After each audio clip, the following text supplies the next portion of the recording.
I never have a problem with fan service as long as it's not dumb. I'm like, just like serve me, serve us.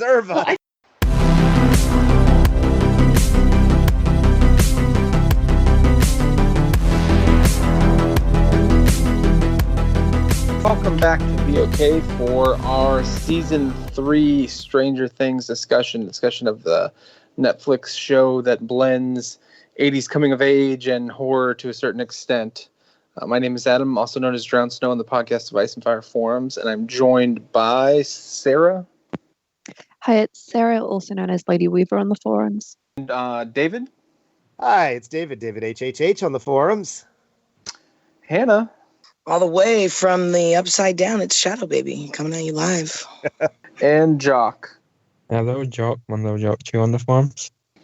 All right, so we're just going to get right into this. This is going to be obviously full spoilers for all seasons of Stranger Things. I'm going to start with my Scoops Ahoy rating. I'm going to say I give this 4 out of 5 Scoops Ahoy. What did you all think? Do you have to pick flavors for each scoop?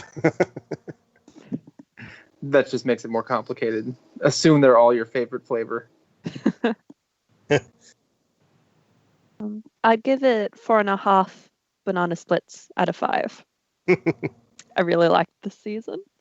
Mm-hmm. It was lots of fun. Um, yeah, I love the creepy monster that looked like a goop man with like organs wrapped around Oh, it was great.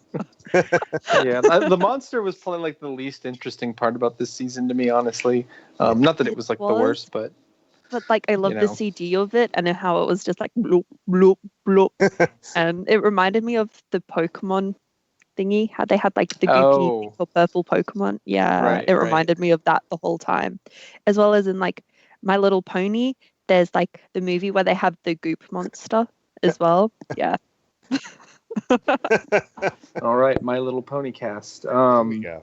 David. I'm going to go with 4.5 as well. It was good. I think I've liked every season of it. I mean, it's not perfect. There's certainly things we can say that could be done better, but I think it's fun. The characters are awesome. I love all the characters in the show. It was a solid story. It was fun. It kept me engaged. I binged it faster than I usually binge shows, so that's a good sign. And it kept my attention. So, hey, there's that. I liked it. All right. What about you, Hannah? Yeah, I think I'll give it a 5. I liked it a lot better than season 2, which I thought was extremely Stranger Things and didn't get. And I binged this whole season in like one sitting, basically. I was homesick for a day right when it came out, and it took me no time at all to get through. I loved it a lot, except for some minor nitpicks and but other than that, I loved it. Yeah, same. I mean, I think I did this in like 2 days. I went through it pretty quick when it came out July 4th, so it was already kind of the long weekend there, and I had to work on the 5th, so that was why I kind of didn't get it done as quickly. But I think every season I've done pretty quickly, but this might have been the season I watched quicker than the other ones. I wonder if they did that on purpose just to like get it binged. I wonder if they count like for how fast you binge something. Did they also release it on July 4th for you guys? Or or it might have been the third or fourth. No, it was actually the 4th. I think it was the 4th, but like there's fireworks and stuff. This all kind of takes place. Got released, for that before the start of the weekend. Yeah, I think I was watching it on the 3rd. Well, I'm 90% sure it was on the 4th. It was on the 4th, and they always do. They release their stuff at midnight West Coast U.S. time, so that's when it showed up. Okay. Oh, so in my life though, that would have still been the 3rd for me. Right. You and I think of it that way because we're night owls. The way we live our lives. Exactly. Yeah, but it was technically. It always shows up because it shows up on the East Coast at 3 a.m. So those of us who are night owls get to watch stuff before the rest of the world. For once, I feel like it might have showed up earlier in the evening for me here because I remember watching it like late in the evening, but it wasn't. I don't think it was after midnight. But on the 4th or the 3rd? On the 3rd, but I mean, doesn't matter. But what about you, Jock? I enjoyed it as well. I like all the Russians and stuff. I think that was quite interesting. I felt like Hopper's characterization was a bit off and a bit weird in comparison to past seasons. But other than that, it was pretty great. Whose characterization? Hopper's. Hopper.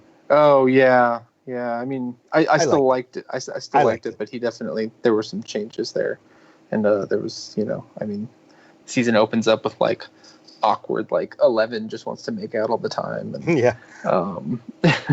poor Hopper. But I will say that it's got a fairly high rating on Rotten Tomatoes. Critics I think generally like the season, but I've also seen a lot of hot takes of being should have ended after season 1, and this season was just terrible. Everyone wants to shit on stuff, and I mean it's not like it was perfect. I didn't really hate season 2 like some people apparently did either. So I'm just kind of enjoying the ride.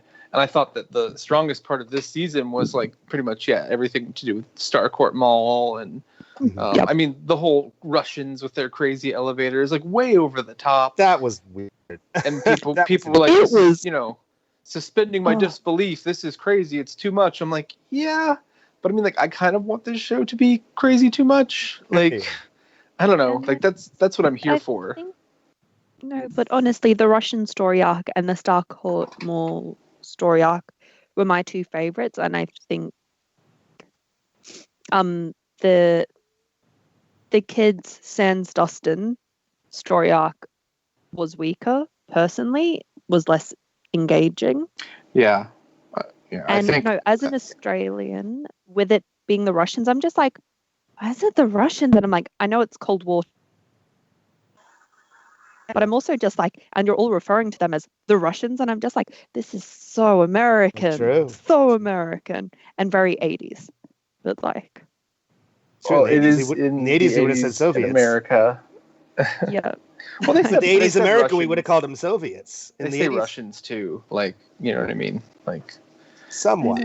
Watch any 80s movie featuring the Soviet Union as an enemy, and they say Russians all the time. Soviet Union and Russia are interchangeable in the 80s. Yeah. Yeah, I think you're giving people too much credit for being PC about the Reds. Or for knowing the difference. Yeah. I mean, there were some parts about that plot line that I kind of didn't like the whole Terminator guy. But here's what we should do. Let's start with the new characters, the people that were introduced this season, the kind of the mains. So first of all, we get Dustin's I have a girlfriend in Canada. or does Utah. Yeah, I know, but that's the joke. Is oh yeah, my girlfriend's from Canada. That's the joke with Americans. Anyway, when you have a fake girlfriend, she's from Canada. That was kind of the joke growing up. In Avenue Q. Right. So did you, Adam? Tell the truth. No. I mean, my wife is Canadian. I actually married a Canadian. There you go. You do have a girlfriend. No, it's one up from a girlfriend. Yeah. Those Canadians are always taking our good jobs. But yeah, so he's got his girlfriend that we don't really actually see most of the season. We kind of question if she's real or not. No, though immediately that was going to be an ex machina. That was I didn't know I didn't know they were going to do that, but I'm sure she was going to come up at some point. I figured she'd show up in the end. We get an increased focus on Billy this season. He's sort of I never liked him. I still don't like him this season, but he definitely increased his role. Max, I know a lot of people kind of thought that she was shoehorned in season 2, but here I think they really utilized her well. We get the crazy Russian Terminator guy that just won't die, which is pretty annoying. We get Robin, who's the best. Yes. And Mrs. Wheeler sort of in this category because they did a lot more with her character than they have ever, I feel like. Right. They had that going on. And then who was the sister? The one, the sister, why can't I think of her name suddenly? Lucas's sister. Yeah, she was the one character Erica. Because you can't spell America without Erica. Right. But she was the one character this season that kind of grated on me. That was just too smart and knowledgeable for her age, and just annoying. I felt like she was supposed to be, though, so I was okay with it. She was supposed to be, but like we already have kind of a lot of that on the show, and I don't know. It just she shows up and just wants ice cream, and then suddenly she's like, anyway. It just I appreciated her function though, as sort of they need a younger kid to. As everyone else grows up, raise the age, of everyone else a little bit, so that I feel like without it, you're less accepting of what's going on with these kids. Do you know what I mean? Like, because it hasn't been that long. Maybe. And so, I mean, I get why they would want to add a younger character to kind of offset that and get them to be a little more in that middle range between the adults. Mm-hmm. And it also and look, and I mean, she is in kind of like the Steve orbit, which is like sort of the best part of the agreed the season. Yep, like definitely him and Dustin are awesome, and him and Rob, like, and the dude like is just in that damn Scoops Ahoy uniform the whole season. I love it so much. So I love really like what they've done with his character on this show. Like, he really went from like the season 1 douche bro boyfriend who didn't get it to like, well, no, actually he's not like a horrible guy, and he's just kind of trying to be a good guy and do what's right, and he comes through when they need him. So he's a badass. I love that they got the bat back. Yeah. Yeah. So like, I rewatched season 1 before this, but I couldn't face watching season 2 because I did not enjoy it, or looking back, I did not enjoy it. But like season 1, he changes so much from when he's first introduced. Even in season 1, he has a big change, but like from season 1 to season 3 is completely different. And he goes from being the cool kid to being super uncool, and everyone he went to school with hates him pretty much. Mm-hmm. Love it so much. I love you. Yeah. And everybody, we are joined by Michal. Michal, you want to introduce yourself? Hi, everyone. I'm Ink Azrain on the forums, and I like Stranger Things. And if you would quickly, will you give us your Scoops Ahoy rating? How many scoops did you give this season? Probably like a 4.5. I really enjoyed it, and I'm like not the type of person who wants to. Ironically, I'm coming on a podcast, but I don't like need to analyze every part of it to be like, no, I just like really enjoyed watching this. It was fun. It was scary. It was sweet, and I had a good time. So yeah, definitely. Yeah. I think everyone gave it 4.5 except for me. So what'd you give it? I gave it a 4. I mean, that's fair. I really liked it. I mean, and we're mostly gave it a 5. Talking about how much we liked it. So is that the highest VOC has ever rated anything? Like, there's always someone who didn't like it. Like, 4 is the lowest we've had on this. No, I don't know. Didn't like Endgame everyone give it like a 5 or something? Oh yeah, like, probably. Sometimes arbitrary numbers don't. It's just we do it mostly because you get to pick a fake lemon cake and it's fun. And as well, normally people explain a little bit of what they really enjoyed or didn't like, which is, I think, the more important part of it. But I was just going to say, I recently went through a really traumatic experience where I watched something that was so god-awfully horrible that all my ratings have now jumped up at least by 2. And retroactively, I'd like to upgrade all my ratings. Except for the end of Game of Thrones, right? We know you hated that. That's what I'm talking about. Like that better so now. Bad. Every rating ever has now shot up. Okay, I wasn't sure if that was that's included. What she was talking about. I wasn't sure if that was included or if you still hated it. Okay.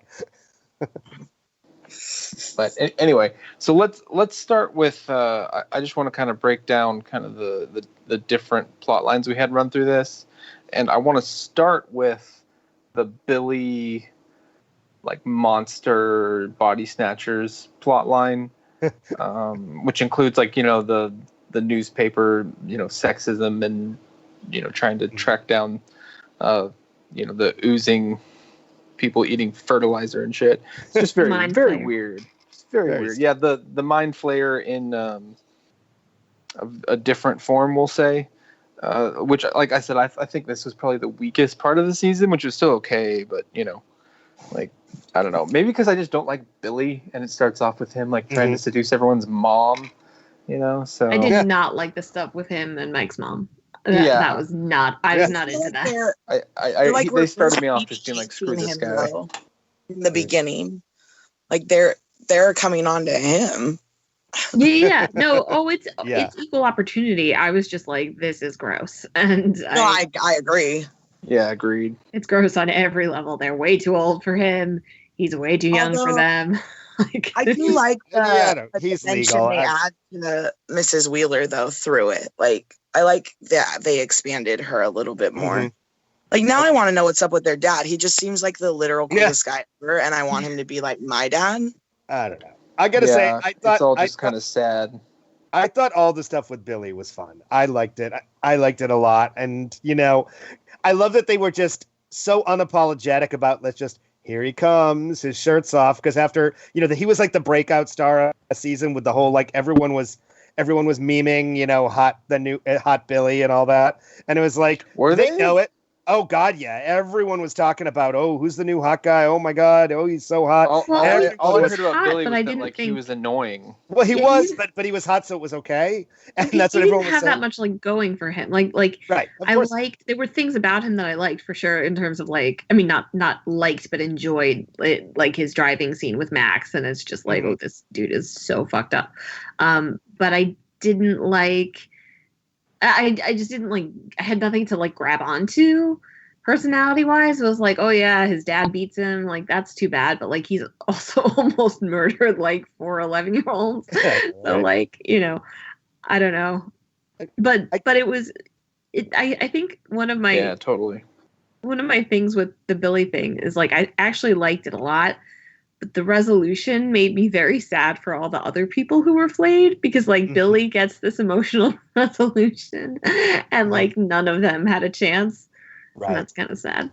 They just became ooze. He had to stay like, a human so that he could do work for the mind flayer and drive a car, I guess. And be on screen more because he's one of the I mean, I thought it was just funny because I feel like, in season 2, basically, what everyone liked about him is that he was hot. They hated the character. The character was awful and obnoxious, and he was meant to be, of course, and so we can't blame him for that. But I mean, but I thought that was the one thing everyone talked about. So what's the very first time we see him? He's like, shirtless and and glistening in the with all the women staring at him. And I thought it was a very meta kind of thing to do. That's what everyone talked about him. So that's what all the people in the town are talking about, or at least the women at the pool. So I thought that was a smart, fun, like, we know, we're okay, like wink, wink at the audience.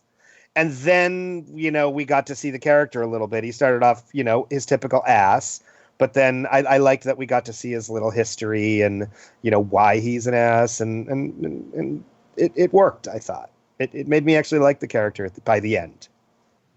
And then he died. Yeah, so what about all of the other people that were flayed? Like, how are by the end of the season, obviously you have dozens of people that are missing from this town.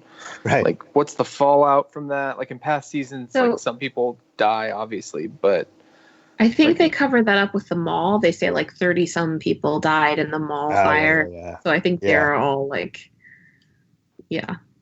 including agoraphobic grandma. Yeah. I feel like that's not gonna fly for everyone. Like some people are gonna, their loved ones are gonna be like, no, like they were missing for days. They were, right. That'll probably. But they weren't missing. That's the thing. Like that's why they like have that clever little, thing that like the mind flayer takes over their mind, but they are still, their body is still alive in a way. So I think that's kind of them covering their tracks. Also, Nancy Wheeler is probably the only person who investigated, and she knows what happened. Right. So. She's in like, the girl that can't make the coffee right and can't bring the sandwiches, so no one would believe her. Right. She can't do their work for them. And it's like this small town like podunk newspaper where they're like, we're big newsmen, woman. Like it was like Mad Men basically, but like pathetic Mad Men. Right. Like, I mean, really sad Mad Men. I mean, they weren't even subtle about the sexism and it was just these guys were awful, and they were not even subtly awful. They were just awful. Right, and then weird. Will's brother kind of like was just like, just go with it. We're just trying to get my career going. Right. I mean, thankfully he eventually was like, yeah, I'm an idiot, but yeah, he was frustrating for a while. Mm-hmm. He's never been one of my favorite characters, but I love Jonathan. The first season, I really liked him. I don't hate him. I just feel like they've given him less to do. Yeah. So. Yeah, I kind of like that dynamic between them because I mean the whole season is kind of about people like who are in love, like breaking or in love in terms of the children. I don't know if you can say that they're in love, but like in a relationship and want to be, and then also messing that up and then like getting back together. So like once Mike and Eleven were broken up, I knew that like everybody else was gonna more or less break up too. Except for I guess Max and Lucas. They're going strong. Yeah. Max and Lucas are a great couple. They break up every other week. They call each other on their shit all the time. Mm-hmm. But they came close a couple of times there when everything was breaking, but not quite. Yeah. So speaking of Jonathan. Speaking of, we have the other plot line, which is, kind of the main, not really the main plot line, I guess, but like the main set from the last couple seasons is most of the kids kind of doing their thing, arguing over playing Dungeons and Dragons and girlfriends and then, Elle gets to go to the mall and boys are the worst and boys are the best. And then, of course, that sort of, their plot line felt like half the time it was just them sort of just passing time, which it just gave them time to do character work because they weren't really involved in this, in like, I guess like the mystery or, the problem of the season as much as the other characters were. Mm. Mm-hmm. Yeah, okay. With Mike's character this season, I think he was the character I liked the least season.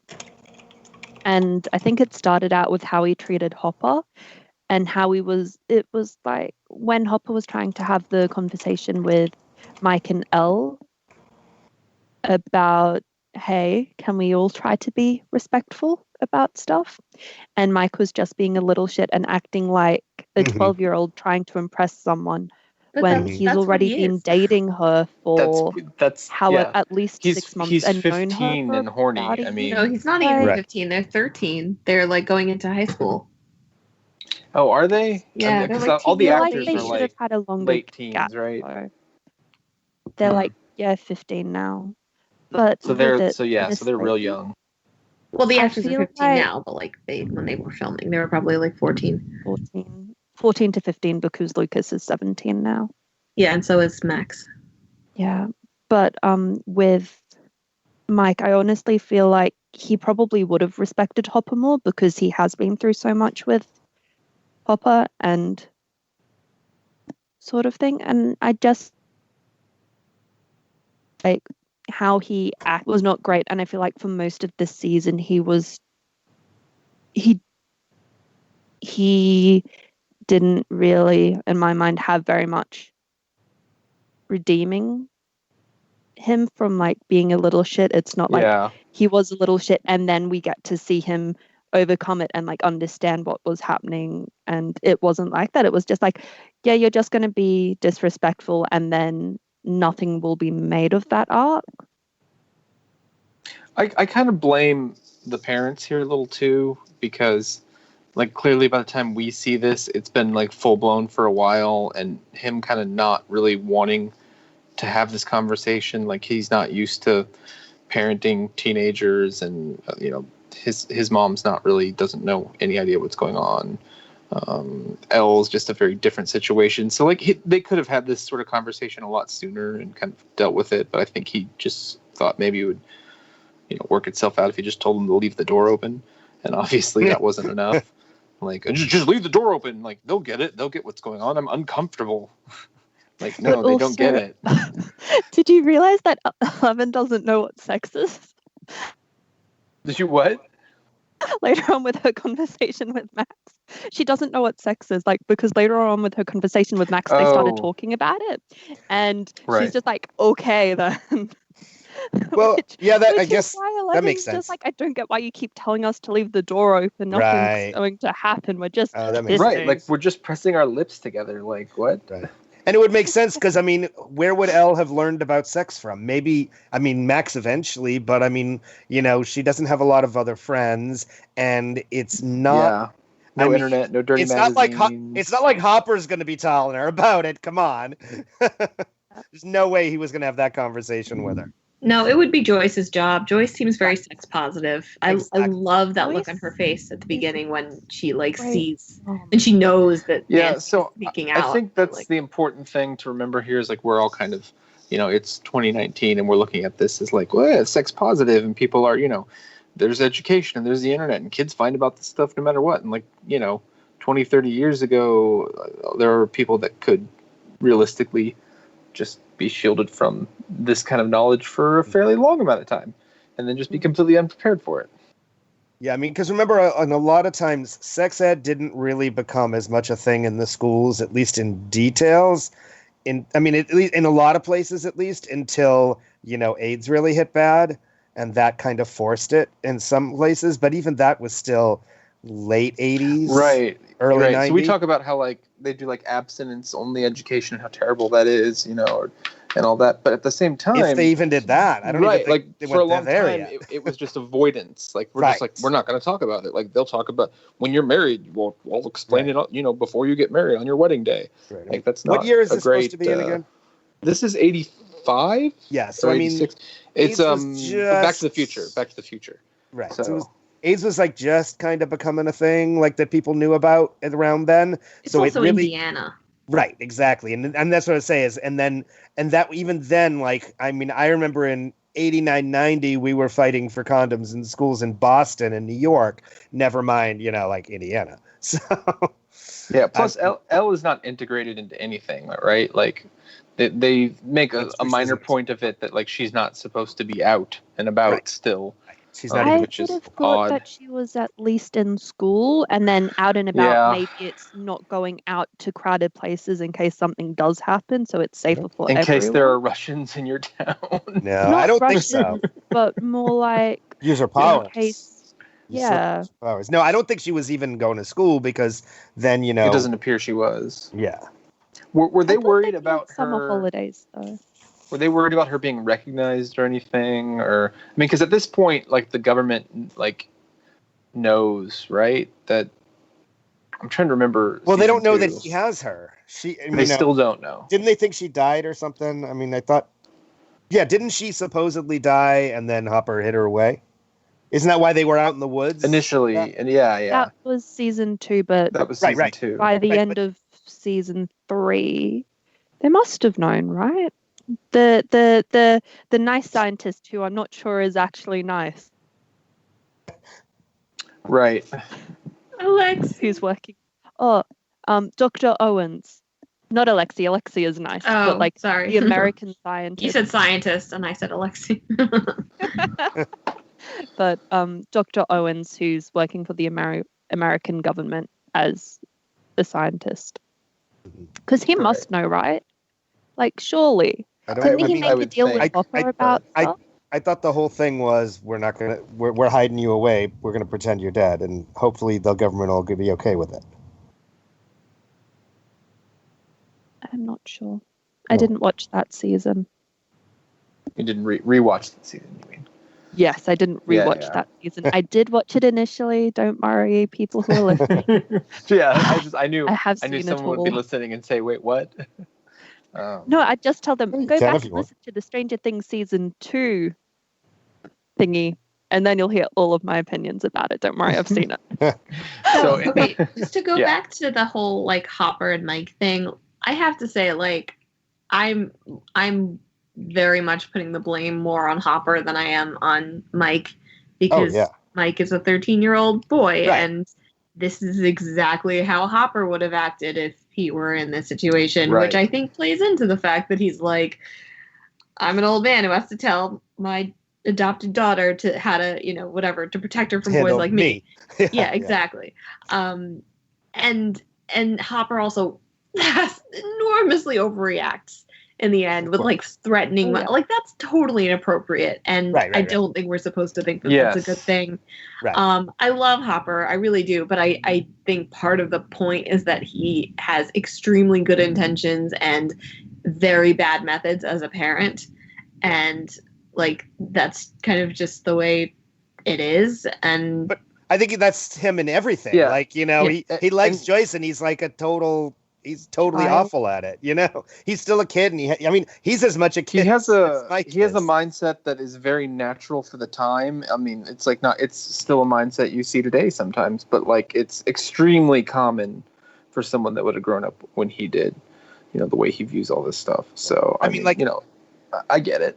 They were kids in the 50s, so right. Like, that conversation he was going to have with her, that Joyce was saying, everything she wrote there's no way he would have ever said that. Like, he wouldn't have even thought that, never mind said it.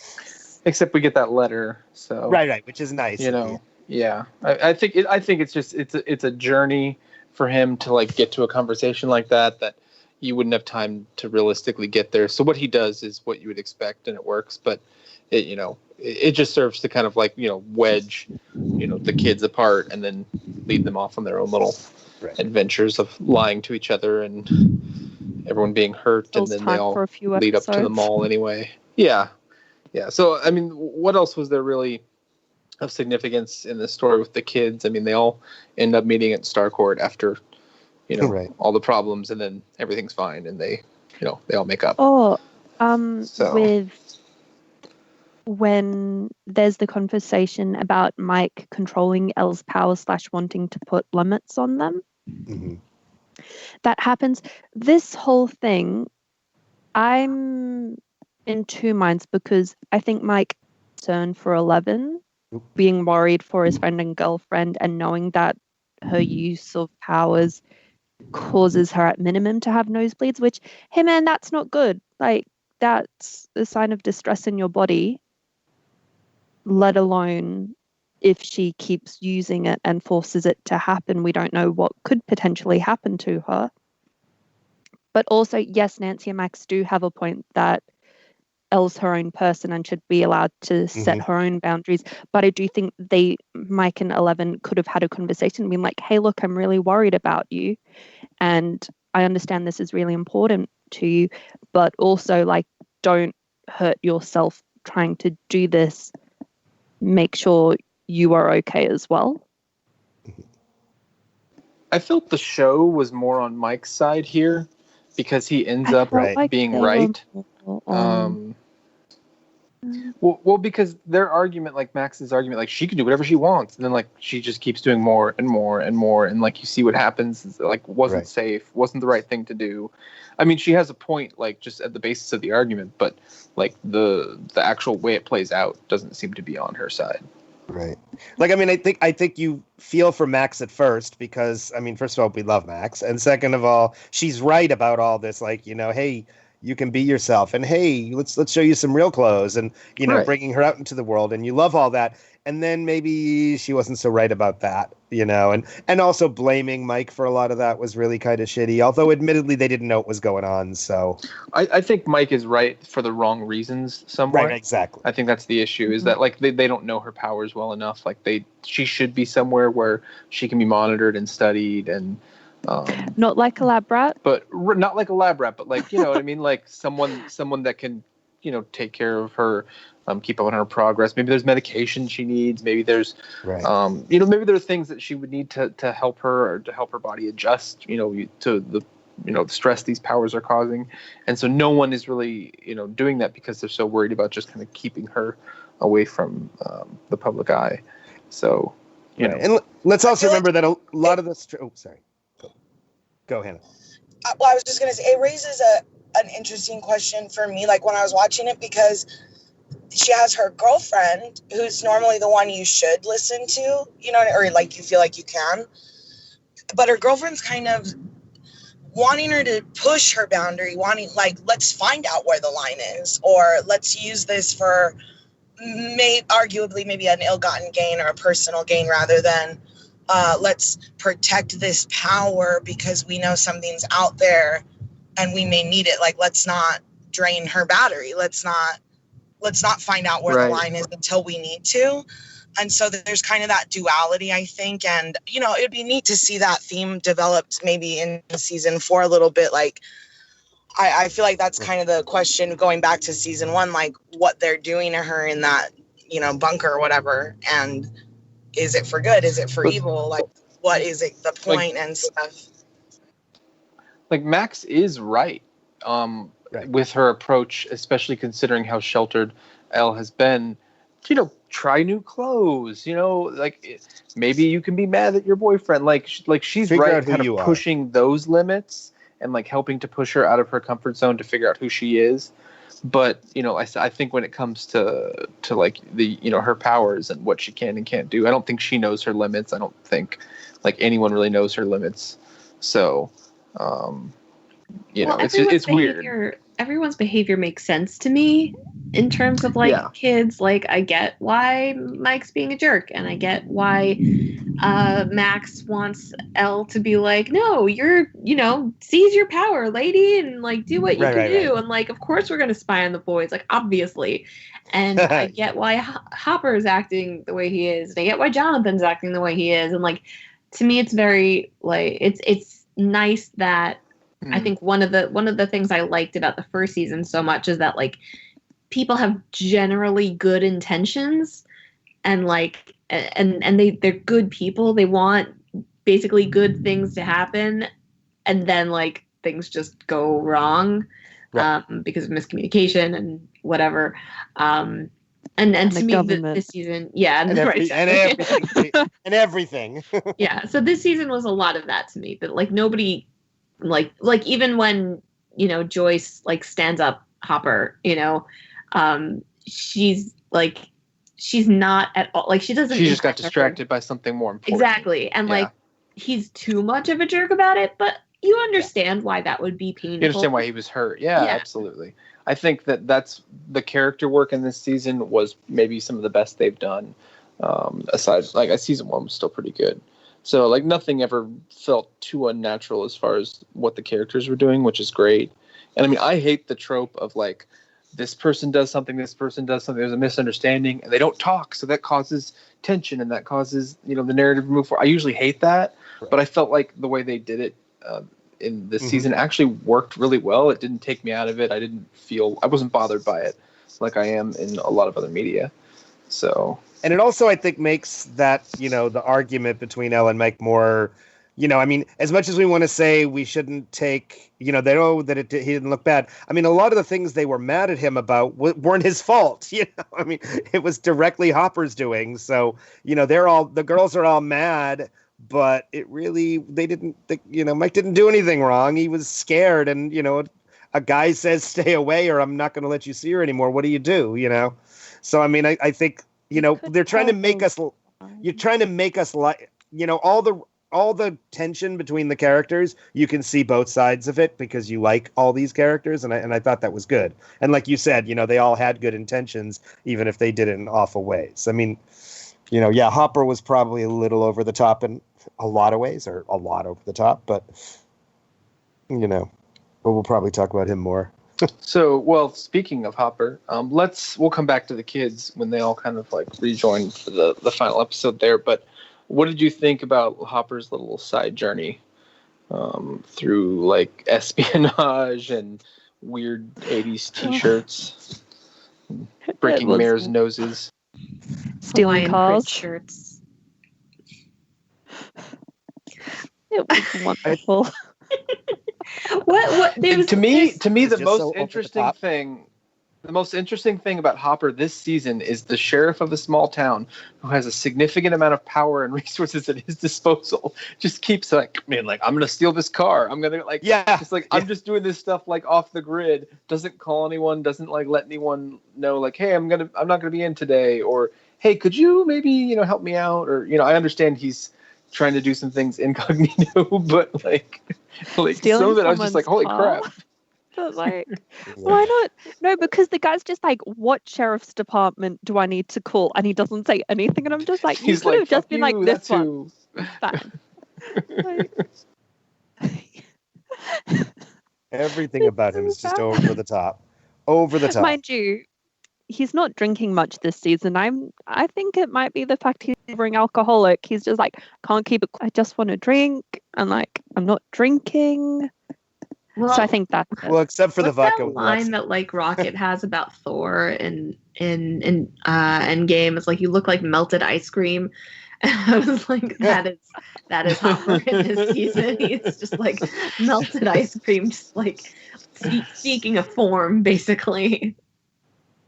That's so mean. And I still loved it. But I kind of like, yes, physically, and they I think make a point of letting us see that, which, to be honest, I thought was extremely refreshing to see, like an actor in Hollywood who like really looks like a normal person with a very normal body.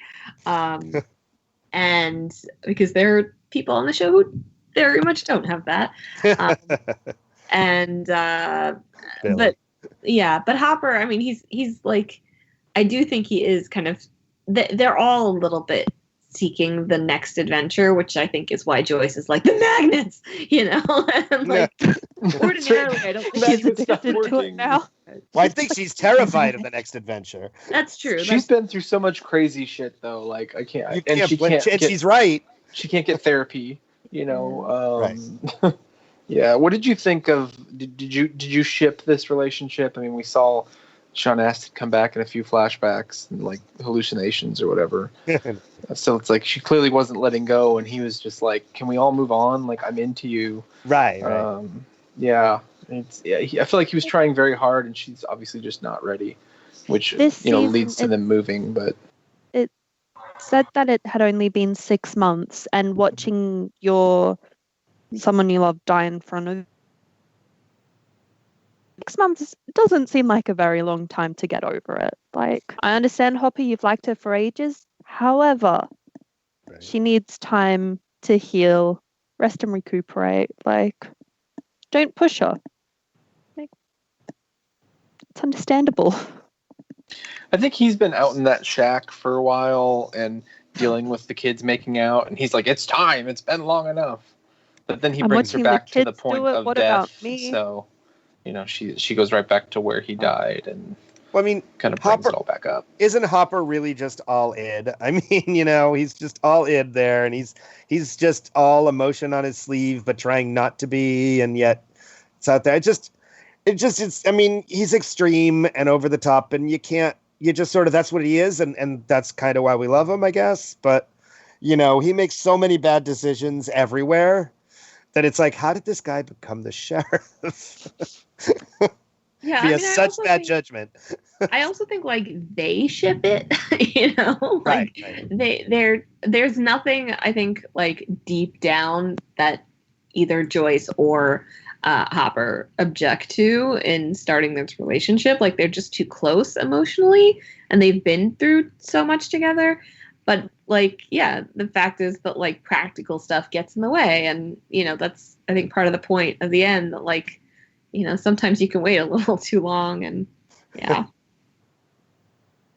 Well, maybe I'm misremembering this, or maybe it's just because I do ship Hop and her. Like, in season 2, wasn't she gonna break up with Sean Astin and then he died? Or am I just totally reading way too far into? I think she wasn't like sure how committed she wanted to be.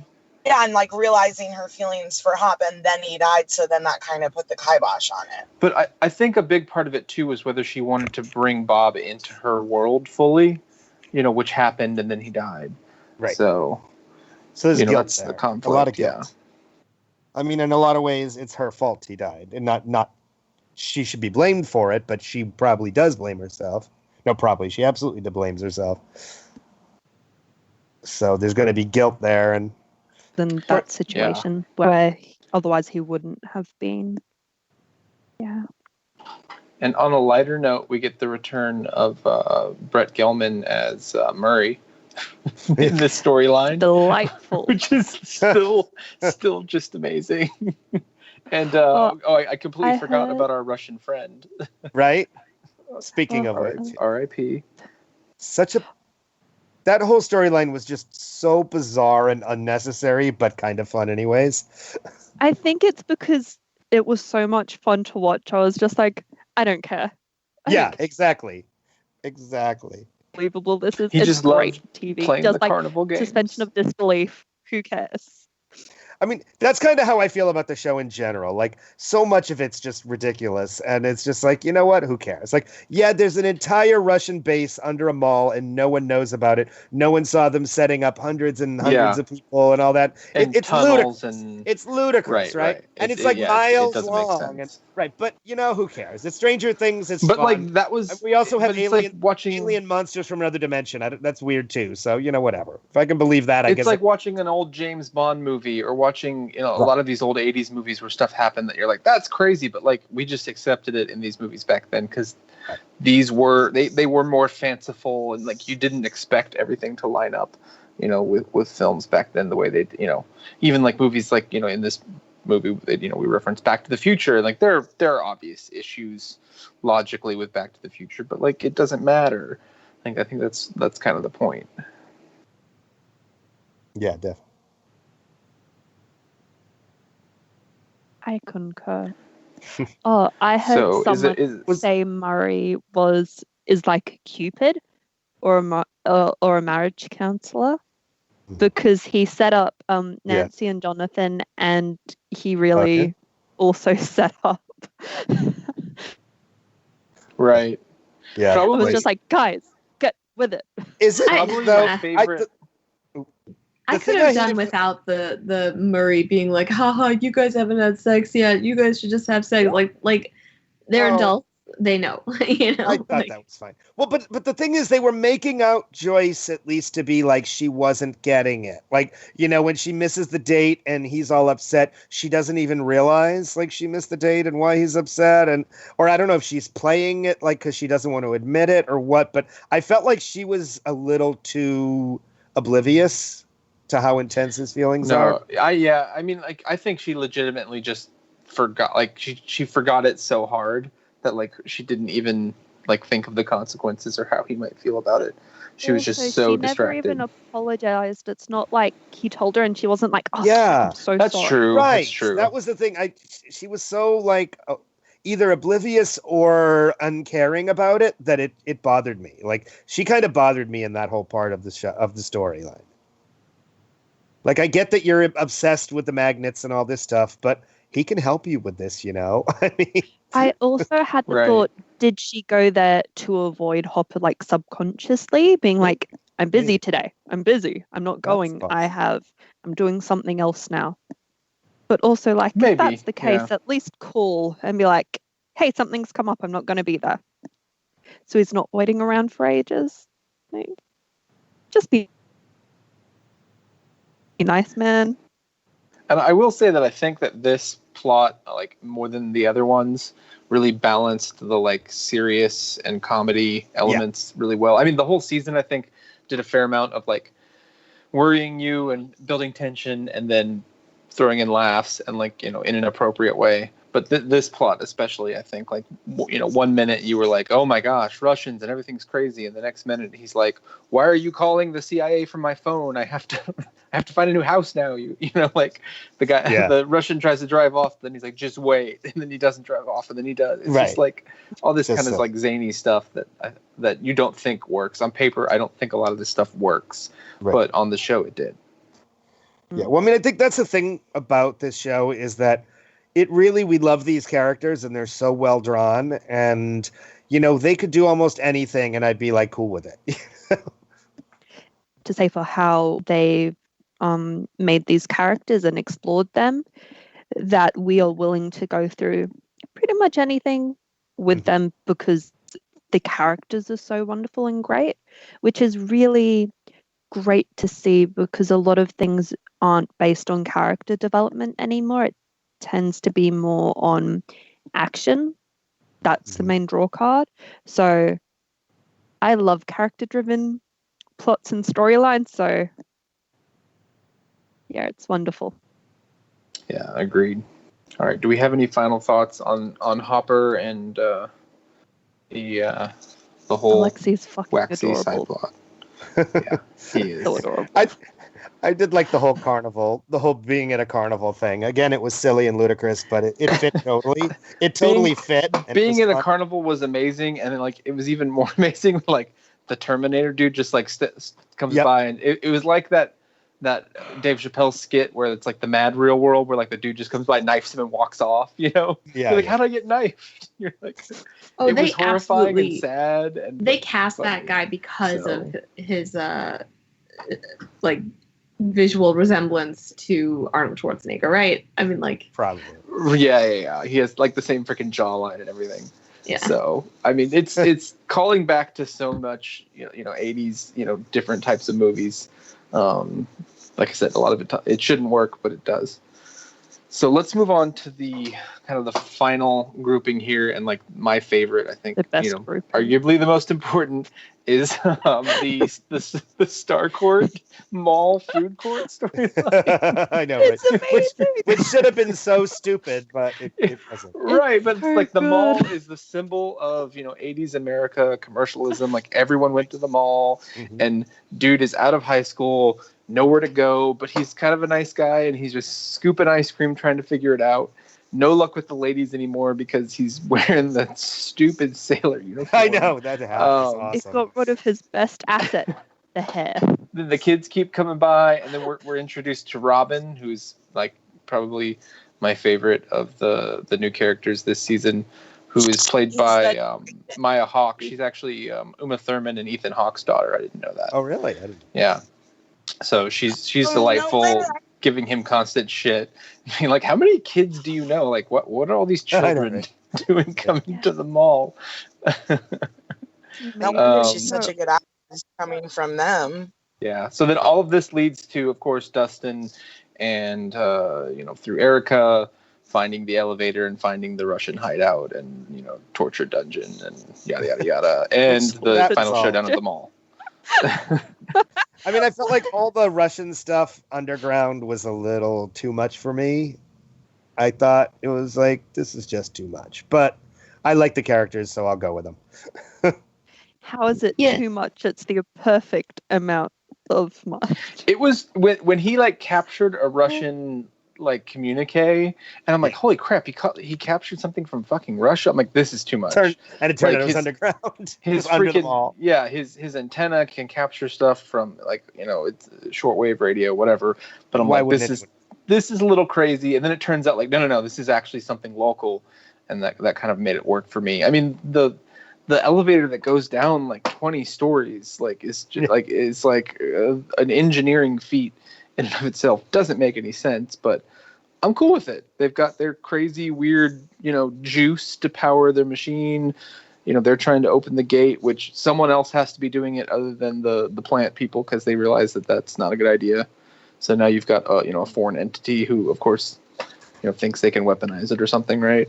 And we never even went into the Upside Down really this whole season. Yeah. So No, Which is Billy unusual. did, but that's it. Yeah, The what? Billy did. Oh yeah, briefly, yeah. But I will admit, like, the by the time they're in the elevator, like, overnight, I'm a little done with the like ice cream crew storyline, or the Scoops crew, or whatever they call themselves. Like, Say not it that isn't it's so, not. Mihal.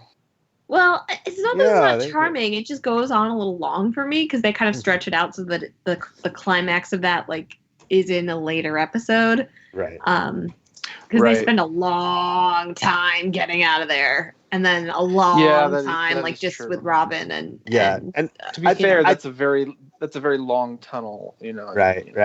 But come on. The other thing is, I thought once we got to the truth serum bit and them like first them captured and then them like falling over and on the chairs tied up and then the truth serum, it just that to me was a little bit of a step too far for me for a minute. When I love these characters, I was like, okay, this is just getting a little ridiculous. Well, so that I was like, okay, fine. At least we're like talking about something as opposed to how do we get out of this elevator? We're getting something out at that point. So yeah.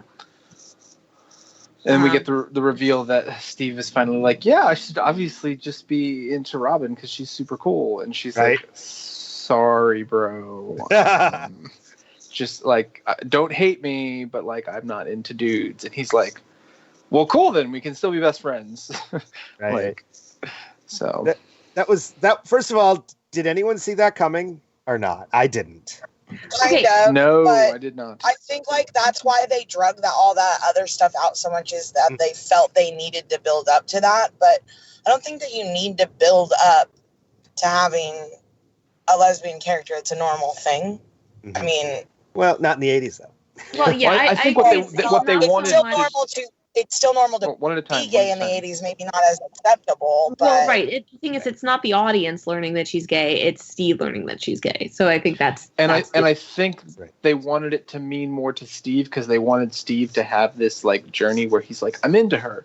Like I think that's why they took so much time getting to it, was to like make it so that like he kind of comes around to like, oh yeah, I can just be with someone who's actually like just a cool, decent person, and you know. Like that's the type of person I need, but then like it's like no, this one's not for you. So, like if he had just immediately started hitting on her and she was like I'm gay, you know, then that would have been that wouldn't have been earned there. Yeah. Well, no, and I mean I do like the journey of him learning about I can be like build a foundation and then learn to love someone. I like that, but I'm not sure it's necessary for his character at this point because he's already had that same kind of change of heart. I mean, let's get real. Like, Steve is perfect on the show now. Like, he has literally no flaws. Pretty much. Like, he's a straight white dude in 1985 who is totally cool, hanging out with like children and children of different races. And when this girl he's suddenly into tells him that she's a lesbian, he accepts that fully. Right. So like, he's a little bit high when it happens. So maybe that helps. Yeah, I guess that's. I mean, that's the other thing to remember is that I don't think we realized too. I mean, remember, this was before I came out when this should have happened. Were we saying it was 84-ish, right? Like, I mean, not a lot of people were out at all. You might be like going to the bars or whatever, but you weren't out to like everyone else. Like I was, but I mean, I was an activist. I was crazy when I came out, I mean, and that's great. But I mean, this was not very common. And, even back then, I mean, remember, until AIDS, really, the idea of, someone in my school might be gay wasn't something like people even considered. Like, it wasn't like, I mean, AIDS really changed everything because, because there was no hiding anymore, people were dying and, people had splotches on their face and, things like that. So people realized it wasn't really until then that people realized, like, we're everywhere. It wasn't a thing in the consciousness. And so that's why, like, as cool as it was, it's a little unrealistic because no one would have thought like this cool girl would be a lesbian. It's just not something people would have thought of. So I liked it, but don't you think like her opening up to him about it would have been a little more like acceptable just because of the way that straight culture fantasizes girl on girl action? Like it's not as much of a taboo. Right. Even back then, though, you didn't see as much of the girls kissing. That wasn't even a thing as much. I mean, it still was a little, but I mean, maybe that would have been a more realistic thing for him to go, oh, can I watch or something? But that would have been gross, so I'm kind of glad they didn't.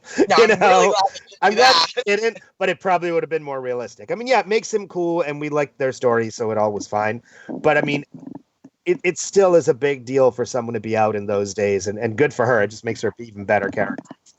I didn't feel like it was shoehorned in, though, either. Like, sometimes LGBTQ representation can sometimes feel like, here's your token trans character now, be happy, rather than just being a natural part of the story. So I didn't really feel like it was, totally out of left field either. Yeah, so two things. I think that, like, on the one hand, like, obviously I'm very glad that they did it this way and did not make Steve a jerk or have him say anything horrible or whatever, because obviously, like, this is art that reflects the 1980s. It doesn't, it's into our own time. It's not art that is the 1980s. So we don't need to, like, I don't think be too concerned about exact historical accuracy. It doesn't. Yeah, exactly. Steve can be cool with his friend being a lesbian. That's totally fine. But throughout the show, I was like, there's something up with her. Like, there's something she's not telling us. And I thought she was actually a Russian spy because I just happened to like you're really good with languages, and like, that's exactly what I thought. Right. Reverse Red Dawn them. So I was like, oh, she's gonna tell Steve that she's either a spy or from Russia or something like that. So I was like, oh, no. I thought she was working for the American government, maybe. Yeah. I didn't think Russian, but yeah, I thought maybe she was like there to keep an eye on. It was something about her that was like, I'm not telling you everything. Yeah. She also said, "I'm not telling you everything." Right, that too. But that took a while. That wasn't like when they were figuring out like the code in Scoops, Yeah, it's. I really think they did a great job with her character because they made us like her, they made Steve like her, they made Dustin like her, and like just based on how charismatic she was and how smart and intelligent her character was. And they also showed that a gay character or a lesbian character can be like, well, people are like that, and also that, hey, people accept you. Who really gives a shit about what your sexual orientation is?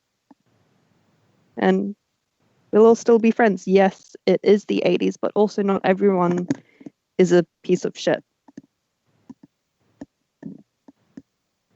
All I was saying is that it wasn't. It's not a common thing. So I would expect at least some. I would have expected at least some. Oh my god! I would have never. Like it was just so like, yeah, okay, cool. Like, but also he didn't really know her, so it's not like building an expectation after seeing her interacting with multiple people. Like he hasn't really seen. Yeah, with males. They just scoop the ice cream. Or really with females that much. Yeah, like. They've just been scooping ice cream, so it's not like based on how you act, I've built up this assumption about you. It's more like, okay, like, well, I presume you were straight, but like, that's cool. It also adds a little depth to her like acerbiveness at the beginning, where he's just like blatantly hitting on all these girls, and he's like totally allowed to do this in public, and like nobody like. Yeah, I mean, I would think it was like inappropriate for somebody to hit on you when you're buying ice cream. Right, totally. Right. So, the fact that he can like get away with this easy peasy, and she like obviously could not in any kind of sense. Right. I can't like I don't know. Like that was I think a fairly common thing, especially like food court teenagers and stuff like. Oh, I'm not saying it was inappropriate then. I'm saying it's inappropriate, period. Right. Yeah. Okay, but what's more unrealistic? Her coming out to him and him being cool with it, or Hop being the only one in that fucking restaurant smoking a cigarette? That took me out of it so fast, so hard. I was like, that room would have been hotboxed. Are you crazy? You're like realism in cigarette. And then I saw some article online like, I can't believe Stranger Things has their characters smoking. And I'm like... Okay. The fact that they're not all smoking, you should be happy about. No offense. Like, right. Let me tell you, as a waiter, I have asthma from the days of smoking in restaurants, and it sucks. And I'm so glad we don't anymore. But oh God, I know I am a smoker, but I can't stand it when people smoke around me while I'm eating. I don't know how you. I remember the smoking and non-smoking section, like even into the 90s, in restaurants. Or like in a grocery store and you'd just be walking through like a pile of cigarette butts. People just throw them on the ground in the grocery store. Ooh. Terrible. Yeah. Tobacco kills. But I do think Netflix is actually doing a thing where they're like cutting down on the amount of smoking that they have in their shows. Like I saw that article going around. I don't know if that was in season 3 or post. I mean, like, that's awesome, but like, don't criticize a show for having a realistic representation of the era the show's set in. That's all I'm saying. Sure. Well, I think people writing articles have to find reasons to write articles and put headlines. True. So I mean, that's part of Stuff it. But to complain what were you about. saying, Mihal? Like they've actually have they put out a press release or something, or it's just sort of It passed you me see by, less but of it? it's something like that. Like, for example, like just my personal prediction, like when Stranger Things season 4 happens, which I'm assuming it will, like realistically, probably some of the kids would be smoking, but I doubt we'll see that, because that would be like, particularly having kids. Right. And this is definitely a show that, I mean, is, teenagers, high school kids are part of the target audience, I think so. And younger, I think, even. Yeah. Like, I mean, if parents are okay with kids scary. watching, like, profanity, I'm sure there are, like, 10, 11, 12-year-olds who watch it. Oh, yeah. I mean, there are kids younger than that, apparently, that watch Game of Thrones, so. Great. As well, like, how much do parents know what their kids are watching? Let's be honest. Mm-hmm. Especially nowadays, you can watch anything You just stream in your on their bedroom on your phone. tablet, yeah. On your tablet, on your computer. Yeah, you can watch whatever you want, really. Who's gonna go on Halloween dressed as a Chips Ahoy employee? Come on. I've already seen like so lots of people with those. There's lots of people at Comic-Con apparently. I bet. Yeah. So I kind of want to now. the conclusion of this is, the Battle of the Starcourt Mall with, Flesh Mind Flayer, all the people that they've oozed, destroying the mall, and hijinks ensue. Elle loses her powers. Hopper disappears, dies, but disappears. The Wheelers Gets move away.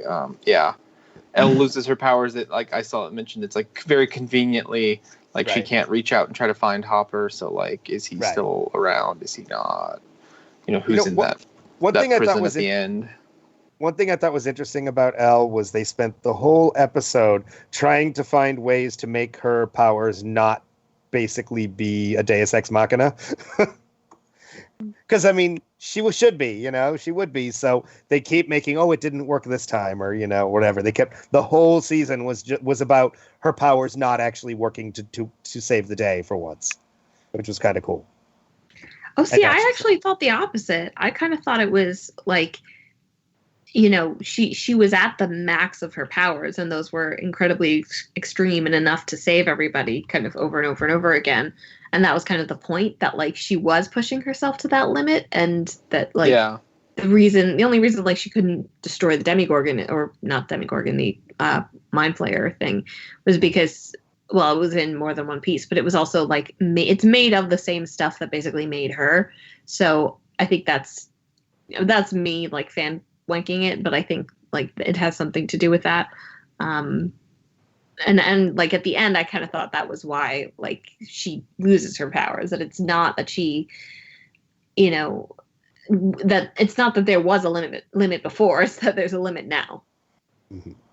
Well, I mean, I feel like what I was saying basically is that I feel like, yes, she kept saving them, but she'd always like couldn't go one step further. Like there's one more. Oh, wait, no, I can't do this one, which I thought was interesting. I mean, I'm glad, because obviously having her just come in and save the day worked for season 1, but now we kind of need something different, Mm-hmm. Yeah. And I mean, they've set it up so that, she said initially like, oh, I just need a minute to recharge. And then that sort of just never worked. So obviously there's going to be some sort of like quest to figure her powers out or something along those lines from wherever they've moved. Time game where it takes her a year to recover from what. Or maybe like there'll be her powers are hibernating. With Mikhail saying, maybe there's a trigger. Could even be a psychological thing, maybe she... It probably is, to be honest. After going through everything and thinking her dad's dead now. Probably is. And I know, Mikhail, you said you think her powers are linked to the Upside Down, but she had her psychic abilities before she opened the portal. I'm going to call it a portal. It's not a portal.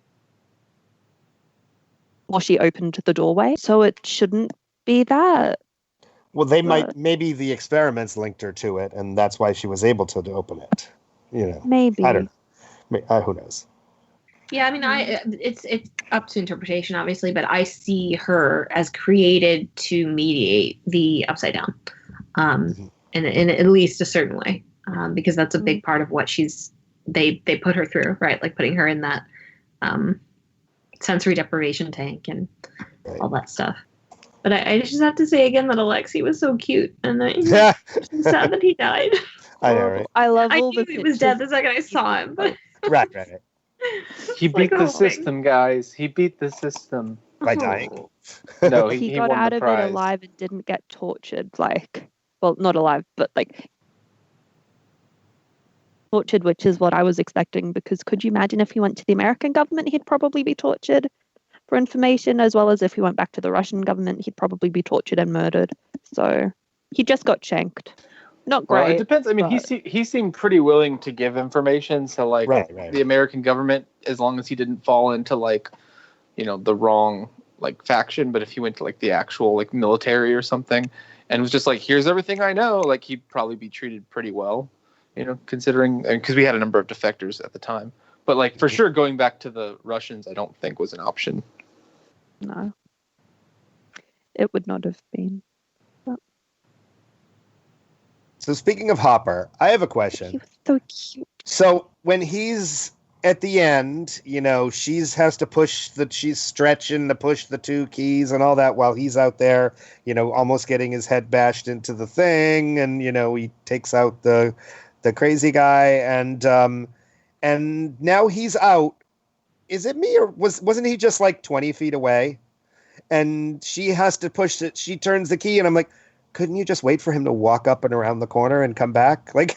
I didn't get why he's still standing there on that little metal bridge instead of hey, why don't I come up and not get making in the a safe run area? for it? Yeah, couldn't she have waited 20 seconds? No, let him come around the machine was damaged. Mm-hmm. The machine was damaged, and there was energy arcing out across that bridge, so he couldn't move.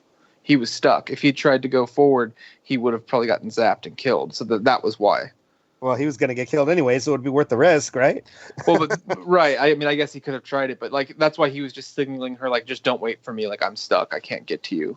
Okay, because I couldn't get what was going on there, and it seemed are you just impatient? It just seemed like a needless sacrifice from the way I was seeing it. Maybe that makes sense what you were saying, but I just didn't get how the Jewish coded guy, whatever his name was, how he got out, because I thought he was also in that room when it went off, but I guess he wasn't. I don't know. I couldn't keep track. Murray, yeah. No, they were in a separate room. Was he? They were in the power room or something. They had to switch a relay on or something to overload it, and then they had to be in the control room to activate it. It was 2 different areas or whatever. Right, and in that base, it could have been 10 miles away. Right. That base seemed to be as long as the whole freaking town. Well, I mean, let's face it. You have an underground area where you need a car to get from one place to another. That's kind of silly. Yeah, so that base seems like there's only one way in and out, right? Is that elevator? What you get to the other end where they're doing the testing, and that's just deep underground. There's no exit from there, right? It seemed like the only way they had out was through that tunnel and up to the mall. I feel like there would have to be, but I don't know. Surely there is. There might be one on the opposite side, and they get everything delivered through the mall. Can easily have things delivered to the mall, and it wouldn't be suspicious. Maybe it's downtown or something, or it's under something that's too visual. I don't know. Manhole. I think I'm not sure. I think that the reason why their little lab is where it was, they were implying that to open up these portals or whatever to the Upside Down, there were certain places you had to be at, right? It wasn't just they could create it wherever they was. They said they'd found several of them, and this was kind of the first one where they thought they were able to make it work. Right. Probably some version of ley lines. It's probably some version of ley lines or something. You know? And that the space between dimensions is thinner, the wall between them.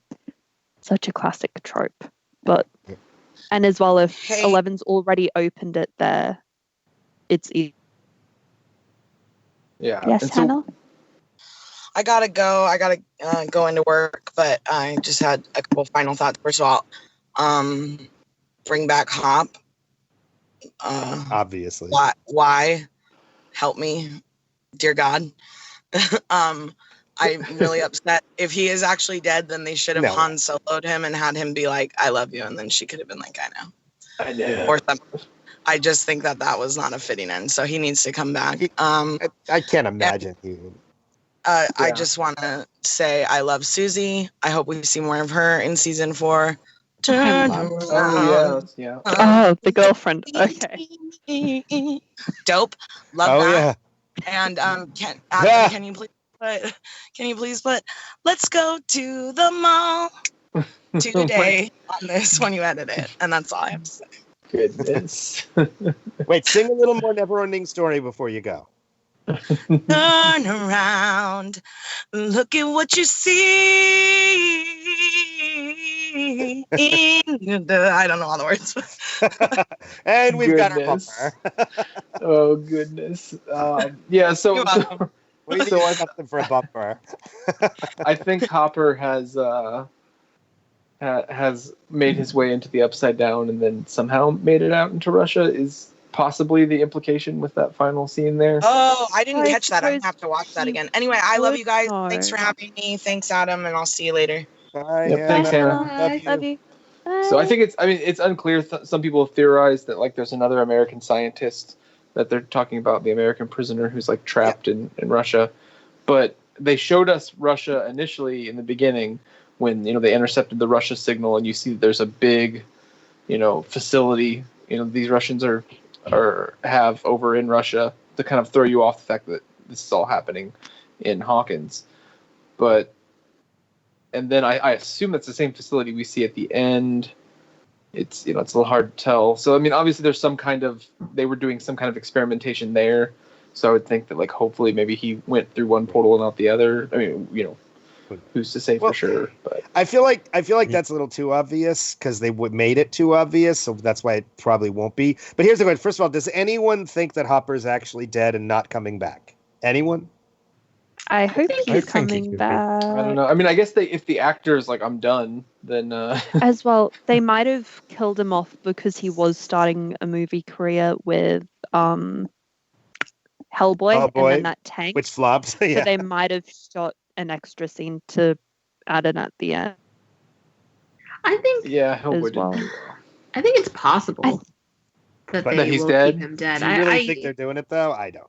I mean, it's possible. Not Yeah. but necessarily, but I think that the show is like more considerate about like necessarily killing people, and I don't think they like made the decision to kill, whether or not that's permanent, kill him like lightly at the end of the season. So I could see it. I don't know, because it is a big motivator for Joyce and Elle and all the people that kind of live around them.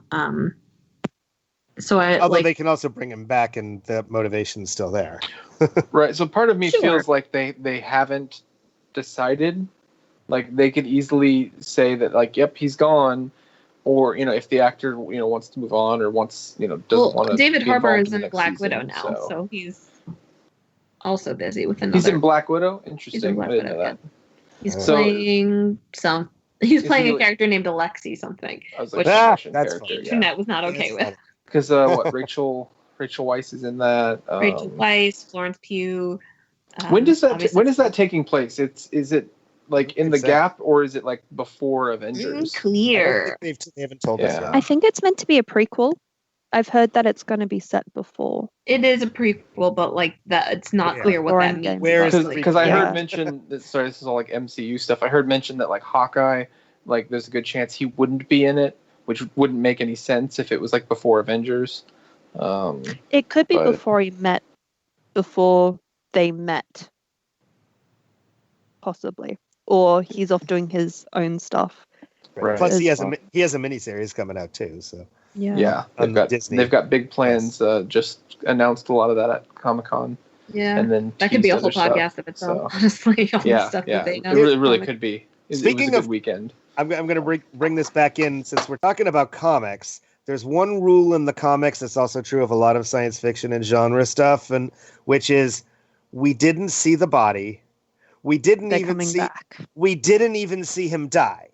We just saw an explosion. Yes. So I can't imagine if he was really going to die. I feel like he would have been looking at her and she would have been looking at him and he would And have his body exploded. gets exploded and it would have been Right. amazing. Oh my Right. god. That's Yeah. totally what they would have Just done. blood I on the feel like. walls. Yes. Oh my goodness. So she So gets I think- more trauma because she now watched two people get ripped apart in front of her. It would have So been David, this amazing. is the way I look at it. I look at it as 100% they have left the ability for him to come back. 100%. And perhaps that's what they want. But that may not be what happens. Maybe. I mean, he could be gone a whole season. And if the Right. show's successful and has more seasons, could come back and be like, man, I was in the Upside Down, survive it. You know, There you go. like Yeah, they've left themselves options. Other shows have done this before where a character has been like, written off in kind of a satisfying way, but not like definitively, like where there's a way that you could easily bring them back. And they just never came back, right. because of, narrative or, the Actors actor other- moving on or something. Yeah. True. So we'll see. Now- See. I hope he does come back. It would suck if he doesn't. The second part of that, though, is if he does come back, isn't it blatantly obvious that he's the American there, and that's why I don't think they're going to do it? Like they basically just said, "Yeah, this is Hopper coming back," and I mean, not technically, but I mean, it was I so think that's obvious. what you're it's meant to too think. obvious. Yeah, I think that's Exactly. what you're meant to think. Which is why I feel like But that's not. here's the thing, David, is they know that you think it's too obvious, and they know that you think that it's going to. But I that know it that can't they be know happening. that you They know know that that they you know, know. and I know that you know. Here's why the you thing, never- though, like it is super obvious, but first of all, there could definitely be more than one American who is sucked into the That's what I'm saying. upside down and they spat mentioned out that in old, Russia. Well, we don't even know that the American evil scientist that disappeared in like season 1 or whatever, right? We don't even. Yeah, Yeah. like so don't many even people know go that that missing American the came from the upside down. We But don't even know also, I feel like Sorry, I what was feel that, like Sarah? No, sorry, Sarah. So many people go missing in the upside down, especially when Hawkins had control over the portal in Hawkins. They'd literally send people in and they wouldn't come back. Yeah. I mean, I think that like that's an option. I also think that like yes, it is quote unquote obvious, but it's also like a main character. So if they do bring like I'm not mad if he's the American, because like they've had time pass like and they've actually kind of teased Hopper in a not at all this extreme situation. But at the end of season 1, like he goes into the room with the surviving people at the corporation or the power plant, and like you're not sure what he's doing, like if he's cutting a deal with them or if he's whatever. So I kind of feel like this is like something of an echo for that. And guys, do you know how badly I want Elle and Will to be best friends and just draw things together? Yeah, right. Yeah, I and think it'll Will's be great actor for her is to the be youngest of them, right? Yeah, Yeah. I think so. Right. By Like they did, how they He's did the whole 14 you don't at like the girls yet. and everyone else is 15. Yeah. It's Yeah. not our fault you don't like girls yet. When they said that line, in my head I thought, is he too young or is he gay or Did he something else? did he Everyone's say saying yet? I thought Yeah. he was just saying like, hey, yeah, it's not my fault. You don't, you're not into girls. I thought he was basically saying like you just don't like girls.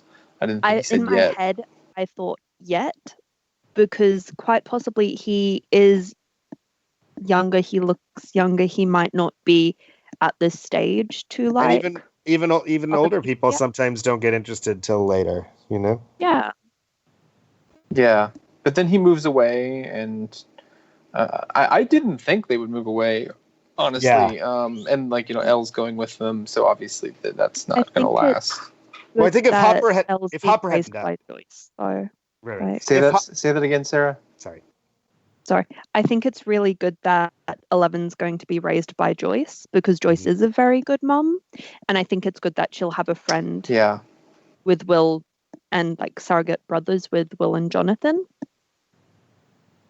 Yeah, I don't think that. Really good for her, and as well, it means she will get to practice her English and be treated. Hopefully, more she's as a talking human. better and like in school and like kind of adjusting to a quote unquote normal life the next time we see them. Well, that also makes a lot more sense. Like they have a much more reasonable opening for her to like get and enter into whatever high school than they would in Hawkins, where literally everybody knows each other, and suddenly it's like Hopper has a daughter. What? She could have come around as being Mike's cousin again. I guess, yeah. Right. Sorry. But it's I love. But I think that you're right, idea Mihal. Like it's too much attention. It's very much a scandal in a small town like that, of like the cousin or whoever it is that just sort of appears as like they're with this person that's established, but they haven't been here the whole time. It's talked about and kind of like put under a microscope. Whereas if they go somewhere else and like, this is just my daughter, like no one will she won't stand out at all. Yeah, exactly. So and she was thinking of leaving anyways. Although I think that if Hopper had lived, he would have convinced her not to leave. So. For sure. I thought that was a direct correlation. But I also, it was kind of funny how like Hopper was like, "Don't run from your problems." I'm like, they're not problems, they're monsters. Yeah, exactly. Who almost ate her son twice. I mean, it's not like it's a good reason to leave the area, I think. Yeah. But I like that there's been a lot of like backlash that I've seen to like Stranger Things season 3 and like, oh, this show shouldn't have continued, or like, oh, this show was like a 6-hour or an 8-hour movie, and like the episodes individually weren't great, and blah blah blah, all this stuff. But like, and like, should it continue? Is it worth it? But I fucking force. If you don't want to watch it, stop watching it. I want to keep watching it. But I also just like there are shows I don't like, and I just stop watching them. Like, right. But I love this Harry Potter idea of like, we watch these kids grow up and like and become, it's like sort of an It kind of thing, which I haven't seen, but I'm going to reference anyway. And watch it. No, I have nightmares about it, and I've never seen it, so I'm definitely not going to watch it. Yeah, pretty much. You'll float to me, Hall. Don't worry about it. But no, I find that deeply moving, and I love like the stuff that the growing up stuff is like, it broke my heart. And like with with Lucas and Mike not wanting to play Will's campaign, like I was literally like, I said to my sister, it's really too bad that like Mike and Lucas have to die now. And she was like, what are you talking about? I was like, oh, well, they hurt Will, so they have to die. Because that's how things work for me. If you hurt Will, you have to die. But like, I think that's really powerful. Like they pull the thing, which is the friend moving away, and that's like, as much as Mike is like, oh, we're going to come for Thanksgiving and you're going to come for Christmas. Like, these kids are starting high school. They're going to have their own lives really, really fast. And I'm interested to see how they deal with that, because it is, I think, at a certain point going to be a coming together type of thing. And I love that kind of story. Of course. I will say, though, if you look at all the kids' Instagrams, like, they're a little creepy because they're all like super, super slick and professional and like right. They're all about that business. Yeah, exactly. And it's always like, them talking to the camera, so somebody is filming them, and it's like, oh god, okay. Just be children. They were like these kind of like adorable fresh faces in season 1 that hadn't been, I think, completely industrialized. I mean, even though some of them had been acting for a little while. Now it definitely feels like they are everywhere. Yeah, they've probably got, a manager, 10 feet away at all times. Oh yeah. A parent, working this and working that. And that's Hollywood. That is the way it is. So we'll see how well they do. I hope they all, I wish them all the best. I hope it all works out. I hope they keep their heads on and have people looking out for them, keeping their heads on, and they don't fall off the wagon. Yeah. The funny thing is, they're all theater kids, I think, except for Millie. So they all have like performed on stage. Sadie Sink was like a regular Broadway kid. She and Dustin and Gaten Matarazzo like knew each other, and I think so did Caleb McLaughlin. So was this all like the New York like theater scene? Yeah, they're not from New York, but like Caleb McLaughlin was in Lion King. Sadie Sink did, I think, multiple performances of Annie and like readings of things. Oh yeah, I could see her. Yeah. Yeah. And I think Noah Schnapp is from LA, so he probably was just doing like. But the most important question is, what about Billy? Yeah. Australian. Wait, we can probably Dacre look it up. Montgomery. I have a name I'd never list heard of before. Dacre. Yeah. So there was definitely some like his story had some of the most like horror elements in it. Obviously, Definitely. like converting He got people and killed, stuff of course was like, it was oh my horror. gosh. Yeah, like the body snatchers stuff He going was on. in Power Rangers 2017, Better Watch Out in 2016, A Few Less Men in 2017. So mainly Power Ranger. Was he one of the Power Rangers? Let me look it up. He is a good actor. He is a very good actor. He is really good. I'm really excited to see what he does next. Like seeing him without the hair, I'm like, oh, I've seen him in stuff. Now that I see pictures of him without the hair, I'm like, oh yeah, okay, yeah. He was Jason. He was like the Red Ranger in Power Rangers, but with that hair is just like a very unique character. He had an interview in the New York Times that was like extremely, I guess, young Gen X actor or Gen Z actor, which was like, yeah, I'm not, well, I guess Australian, but like, yeah, I'm not really sure what I'm going to do next. I think maybe I'll get, I'll start a company with my friends, and I've been living in LA, but also I want to get a place in New York, and like, you could like hear it. That sounds really Australian. Australian. Bowling own water. Did you guys did you see his audition tape that went viral? Yeah, that was good. Yeah. That was fun. He's really like, I'm excited to see what he does having bigger media roles. Like, there's some actors that are coming up that I'm excited to see what they do later, and he's one of them. Who else do you think the American could be? I mean, to me, it's either going to be Hopper or like Eleven's crazy dad guy. It would be really interesting if it was him. Yeah. That would be extremely interesting. And it might actually make more sense for them having him longer and being like, clearly they're just kind of in pens being like waiting to be sacrificed to the Demogorgon. So it might make a little more sense for them to like have used up whatever, Matthew Modine has to offer. And then, and for Hopper, like relatively a recent prisoner to be a little more valuable, but that's all speculation. I'm just here for the feels, guys. That's why I'm here. There we go. Thanks for joining me, guys. Finally getting this one on the books. We'll try to get it up here within the next couple of days. And I think we just had another reread we finished yesterday, which Bina will have up any moment if it's not already up. It's got to be there already. It's Bina. Yeah. So the hits just keep on coming. Lots of stuff coming down the pipe as usual. So, but this was great talking with you guys. I had a lot of fun. Yeah.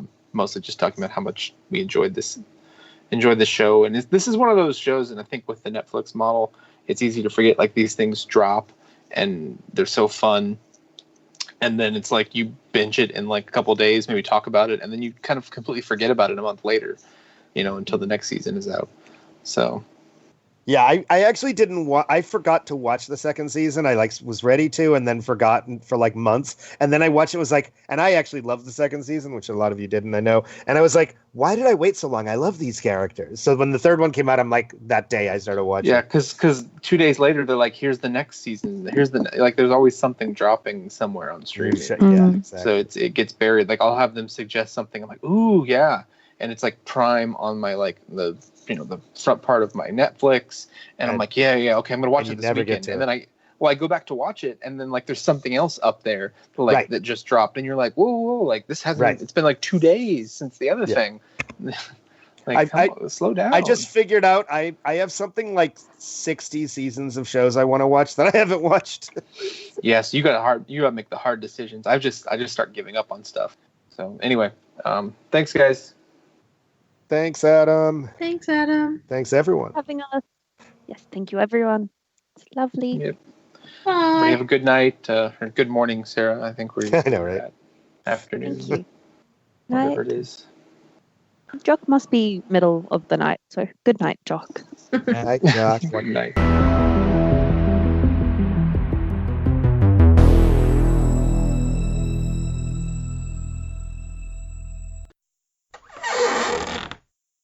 Oh, hey, Mihal. Yeah. So you followed all of the San Diego Comic-Con panels and stuff, I assume? Yeah. So Shield, the next season is the final season. Mm-hmm. But we've only got like a couple episodes. I finally caught up like last week with this season. I watched like the last there are only a few. episodes. I thought this was like the mid-season break. There's only a few left, right? It's only 13 seasons, yeah. 13 episodes, 13 yeah. episodes, yeah. So I've really liked this season so far, but like I don't know what's coming next. It's kind of odd. So yeah. And then next year, just everyone's gonna die. I guess. Probably. For sure, everyone's dead. Just kill 'em. As long as Fitzsimmons live, I don't care. Right, Yeah. exactly. That's pretty much the whole show for me now. Or at least if they die, they come back. I enjoyed their like mind prison flashback with like the academy and stuff. That was so adorable. I thought that was incredible and just so well written and like a good. And it reminds you like, oh, this is a good show. This is like a really good show that unfortunately a lot of people aren't watching. So right, and it has so much. The characters are so good. Yeah, and I'm glad they gave them as many seasons as they've had. They've really given them the freedom to do a lot. So. Yeah, I know. Like people were complaining about it as fan service. I'm like, guys, it's season 6. And we've been watching these people for like 7 years. Like, if we can't get like a little fan service now, like when can we get it? Right, you know? Right. Yeah. I never have a problem with fan service as long as it's not dumb. I'm like, just like serve me. Serve us. Well, I feel like it's just like it's earned at a certain point, you know. It's like it's maybe not season 2, but like what I really liked about the episode was that they like didn't play into the actually deconstructed Fitzsimmons relationship. They didn't they didn't go with the narrative of like, oh, they're fated and everything that happens to them is just one step closer to them being perfect together, because it was like, no, they're actually both like really screwed up and don't